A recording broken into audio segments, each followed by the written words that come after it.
This news is brought to you by Z-Mobile, അമ്പലം road, Cherupuzha. കേന്ദ്ര സർക്കാരിന്റെ തൊഴിലാളി വിരുദ്ധ കർഷക ദ്രോഹ നടപടികളിൽ പ്രതിഷേധിച്ച് സംയുക്ത ട്രേഡ് യൂണിയന്റെ നേതൃത്വത്തിൽ നീലേശ്വരം, എളേരി മേഖലകളിൽ ജാഥ സംഘടിപ്പിച്ചു. ജാഥയ്ക്ക് ചിറ്റാരിക്കാലിൽ സ്വീകരണം നൽകി. ഫെബ്രുവരി 12 നടക്കുന്ന ദേശീയ പണിമുടക്കിന്റെ പ്രചരണാർത്ഥമാണ് മേഖലാ ജാഥ നടത്തിയത്. നീലേശ്വരത്ത് നടന്ന ചടങ്ങിൽ CITU ജില്ലാ വൈസ് പ്രസിഡന്റ് സാബു എബ്രഹാം ജാഥ ഉദ്ഘാടനം ചെയ്തു. CITU ജില്ലാ സെക്രട്ടറി P. കമലാക്ഷൻ ജാഥ ക്യാപ്റ്റനായും JTUC ജില്ലാ പ്രസിഡന്റ് ബാലകൃഷ്ണൻ ജാഥ മാനേജരായും നേതൃത്വം നൽകി.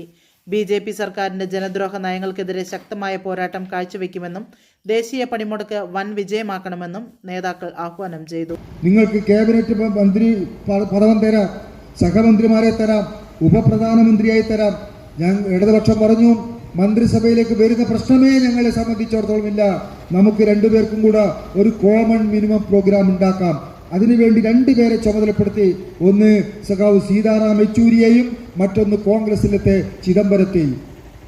അവർ രണ്ടുപേരും ഇരുന്ന് തയ്യാറാക്കിയിട്ടുള്ള കോമൺ മിനിമം പ്രോഗ്രാം അതനുസരിച്ചിട്ടാണ് പിന്നീട് ഭരണം നടത്തിയത്. അതിൽ പറഞ്ഞിട്ടുള്ള ഒരു പ്രധാനപ്പെട്ട കാര്യമാണ് തൊഴിലുറപ്പ് പദ്ധതി. ഇപ്പോൾ കോൺഗ്രസ്സുകാർ പറയുന്നത് ഞങ്ങളാണ് ഈ തൊഴിലുറപ്പ്. സംഗതി ശരി തന്നെയായിരിക്കും. കാരണം മൻമോഹൻ സിംഗ് പ്രധാനമന്ത്രിയാകുമ്പോഴാണ് തൊഴിലുറപ്പ് പദ്ധതി കൊണ്ടുവന്നിട്ടുള്ളത്. തിരിച്ച് കോൺഗ്രസ്സുകാരോട് ചോദിക്കുന്നത്, ഇന്ത്യ രാജ്യം സ്വാതന്ത്ര്യമായിട്ട് 1947 ശേഷം എത്ര വർഷക്കാലം കൂടെ കോൺഗ്രസ് ഭരണം നടത്തി?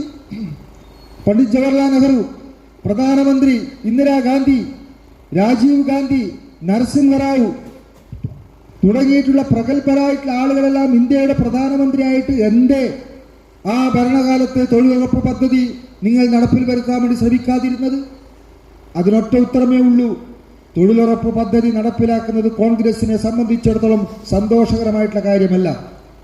വൻകിട കുത്തക ഭൂവുടമകൾ, ആയിരക്കണക്കിന് 10,000-കണക്കിന് ഏക്കർ സ്വന്തമായിട്ട് സ്ഥലമുള്ള ഭൂവുടമ, ആ ഭൂവുടമയുടെ കീഴിൽ പണിയെടുക്കുന്ന നൂറുകണക്കിന് വരുന്ന തൊഴിലാളികൾ, ആ തൊഴിലാളിക്ക് രാവിലെ മുതൽ വൈകുന്നേരം വരെ ജോലി ചെയ്താൽ അവർക്ക് കൊടുക്കേണ്ട വേതനം എന്ന് പറയുന്നത് 150 റുപ്യ, 200 റുപ്യയിൽ താഴെ. രാവിലെ ആടുമാടുകളെ പോലെ സൂര്യൻ ഉദിക്കുന്നതിന് മുമ്പേ തന്റെ കുടുംബത്തോടും എല്ലാ പാത്രങ്ങളും എല്ലാം എടുത്ത് തൊഴിൽശാലകളിലേക്ക് പോകുന്നു, വലിയ ഫോറസ്റ്റിലേക്ക് പോകുന്നു, പാടങ്ങളിലേക്ക് പോകുന്നു.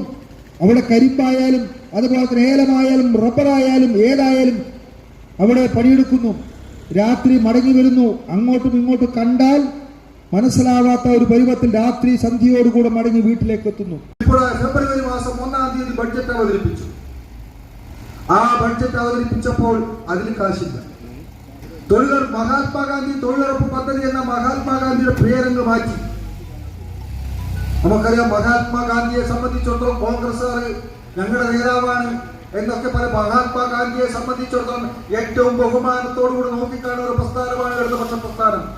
മഹാത്മാഗാന്ധി നമ്മുടെ രാഷ്ട്രപിതാവ് എന്ന് അംഗീകരിച്ചുകൊണ്ട് ആഘോഷവേളകളെ അവിസ്മരണീയമാക്കാൻ ആർഭാടങ്ങളിലെ അണിയലങ്ങളുമായി പൊന്നിന്റെ കലവറ.